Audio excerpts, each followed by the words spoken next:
یہ ایک ہی سوال ہے، 3 سوال ہیں بیسیکلی. نبی صلی اللہ علیہ وسلم کے ایک تو ذات فرماتے نبی صلی اللہ علیہ وسلم کے دور میں ختنے کیسے ہوتے تھے؟ دوسرا عورتیں ختنے کروا سکتی ہیں؟ تیسرا جو کنورٹ ہوتے ہیں ٹو اسلام، اب وہ ایک کسی بھی ایج میں ہو سکتے ہیں اور زیادہ تر بالغی ہیں، تو کیا ان کے بھی ختنے کروانے چاہیے؟ ہاں جی، صحیح بخاری میں آتا ہے کہ ابراہیم علیہ السلام نے 87 سال کی عمر میں اپنا ختنہ خود کیا تھا اور تیشے کے ساتھ. ٹھیک ہے نا جی، یعنی لکڑی کاٹنے والا جو ہوتا ہے نا اس کا، یعنی وہ بلیڈ. نبی علیہ السلام کے بارے میں بخاری میں آتا ہے نا کہ آپ کے ایک صحابی تھے وہ جن کو قید کر دیا گیا تھا، تو انہوں نے اس طرح مانگا تھا اپنے غیر ضروری بال صاف کرنے کے لیے. تو یہ اس طرح استعمال ہوتا تھا اس وقت، ختنوں کے لیے بھی، بال ریموو کرنے کے لیے بھی. آج بھی آپ مطلب بال ریموو کرنے کے لیے کریم بھی استعمال کر سکتے ہیں، اور اس کے علاوہ آپ بلیڈ بھی استعمال کر سکتے ہیں، ریزر بھی، کوئی بھی چیز استعمال کر لیں. مسئلہ تو بال ریموو کرنا ہے. صحیح مسلم میں ہے کہ 10 چیزیں فطرت میں سے ہیں، ان میں سے ختنہ کرانا بھی ہے، داڑھی بڑھانا، بغلوں اور ناف کے بال ختم کرنا، یہ سارے موجود ہیں. تو یعنی مسلمانوں کی تو نشانی، بلکہ تمام آسمانی مذاہب میں ختنے ہیں. کرسچن بھی کرواتے ہیں اور یہودی بھی کرواتے ہیں، مسلمان بھی کرواتے ہیں. اور کوئی غیر مسلم مسلمان ہوا ہے تو اب یہ نہیں ہے کہ مسلمان ہونے کے لیے ختنے ضروری ہیں. یہ لوگوں میں ویسے، وہ ہمارے تو پنجاب میں کہتے ہیں مسلمان ہی بیٹھا ہے. جی جی جی. مسلمان ہونے کے لیے ختنے ہونا ضروری نہیں ہے، مسلمان ہونے کے لیے مسلمان ہونا ضروری ہے. ٹھیک ہے، تو ختنے تو ایک سنت ہے، وہ ہونی چاہیے، یعنی وہ میڈیکلی بھی ایک بہتر چیز ہے، فطرت میں داخل ہے. جس حدیث میں ختنوں کا حکم ہے اسی حدیث میں داڑھی رکھنے کا بھی حکم ہے. 10 چیزیں فطرت میں سے ہیں، داڑھی بڑھانا، مونچھیں پس کرنا، ناخن کاٹنا اور ختنے کروانا. ختنوں میں سارا زور ہے، داڑھی تو ماں نہیں رکھنے دینی، کہندی ہے میں دودھ نہیں بخشاں گی. جی جی. اے پھکی دیکھی ہے نا، آئی پھکی آئی جاندی ہے. جو کہتا ہے نا ختنوں کے بغیر، اس کو پھر داڑھی کے بغیر بھی مسلمان نہیں ہو تم. اسی حدیث میں ہے، صحیح مسلم حدیث ہیں، 10 چیزیں فطرت میں سے ہیں.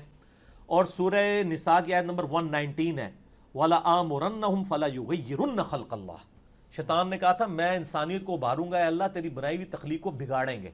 اس کے تحت اللہ نے مرد کو داڑھی دی ہے، اس کو ریموو کرنا تو یہ تخلیق بگاڑنا ہے. جی تو کم از کم اتنی داڑھی ہو جسے عرف عام میں داڑھی کہا جا سکے، جیسے شاہد افریدی صاحب کی ہے. جی جی. اتنی بھی اگر داڑھی ہو تو ٹھیک ہے، اور بڑی رکھیں گے تو بہتر ہے.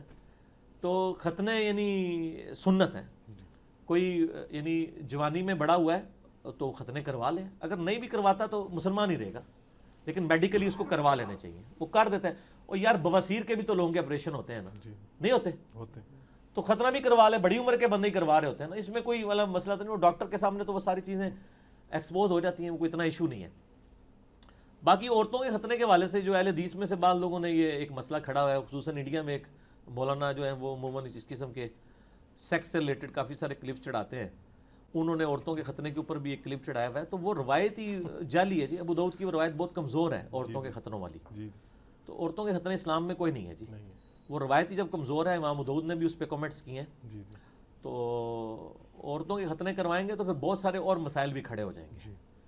یعنی وہ عورت جو ہے وہ کنواری ہے، یہ شادی شدہ ہے، اس کے فرق کے پوائنٹ آف ویو سے بھی بڑے ایشوز کھڑے ہو جائیں گے. اس لیے عورتوں کے ختنے نہیں کروانے چاہیے. عرب میں اگرچہ کرواتے ہیں لوگ، یعنی ایک ٹریڈیشنل ہے، تو وہ ایک ٹریڈیشن کے طور پہ وہ ان کا چل رہا ہے، باقی اس کا کوئی دین کے ساتھ کوئی تعلق نہیں. وہ جو ابو داؤد سے حدیث پیش کرتے ہیں وہ کمزور ہے، اس لیے مسلمانوں میں عموماً یہ کنسیپٹ کوئی نہیں ہے.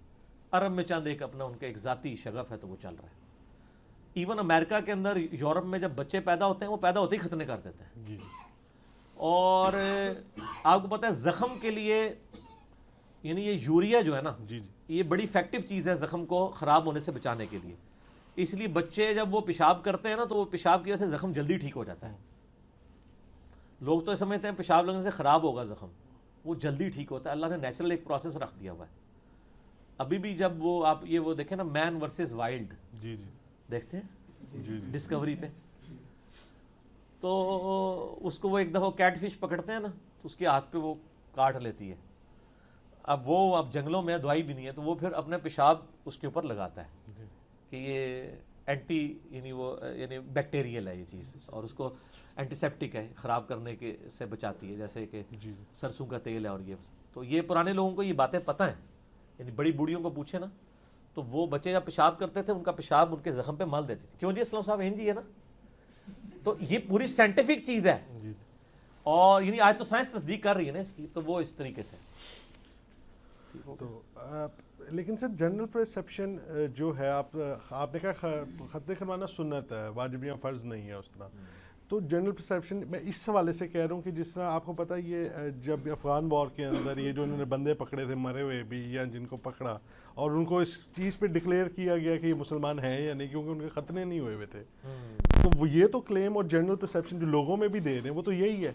ظاہر ہے مسلمان اس کو بہت اسٹرکٹلی فالو کر رہے ہیں نا جی، یقیناً میں نے اسی لیے کہا نا کہ کرنے چاہیے، لیکن اس کو کفر اسلام نہیں بنا لینا چاہیے کہ اگر کسی نے ختنہ نہیں کرائے ہوئے تو اب کلمہ پڑھتے ہی ساتھ ہی ختنے کرانا ضروری ہے. جی جی یہاں پہ کئی بچے ایسے کمزور ہوتے ہیں کہ وہ ڈاکٹر کہتے ہیں 12 سال کی عمر تک آپ ویٹ کریں، جی جی کرتے ہیں نا کیوں کہ فوراً کروا لیتے ہیں. یعنی اس کو جتنا ہوا بنا لیا نا اتنا ہوا داڑھی کو بنایا ہوا انہوں نے مسلمان ہونے کے لیے، تو داڑھی کا کیا کہہ دیں گے؟ وہ کہیں گے ایک رکن ہے نا، اس سے کفر اسلام تو نہیں ہو جائے گا، ختنوں سے بھی کفر اسلام تو نہیں ہو جائے گا. جی باقی کروانے چاہیے، وہ ظاہر ہے پکڑے گئے سر، ختنوں والے بھی اگر پکڑے جائیں تو جو اتنے یعنی اسلام کے خلاف سازشیں کر رہے ہیں ان کو یہ نہیں پتا کہ ختنے کرا کے بھی کوئی مولوی چھوڑ دینا آپ کے اندر. جی یہ بھی تو ٹاپ مطلب ایک پاسبلٹی ہے نا. یہود و نصارہ کے جو ایجنٹ ہیں وہ تو یہود و نصارہ تو خود بھی ختنے کرواتے ہیں، وہ تو داڑھی بھی رکھوا لیتے ہیں، اور یہ اکثر یعنی جو بھی حق کی آواز اٹھتی ہے اس کو فوراً یہود و نصارہ کے ایجنٹ یہ کہنا شروع کر دیتے ہیں.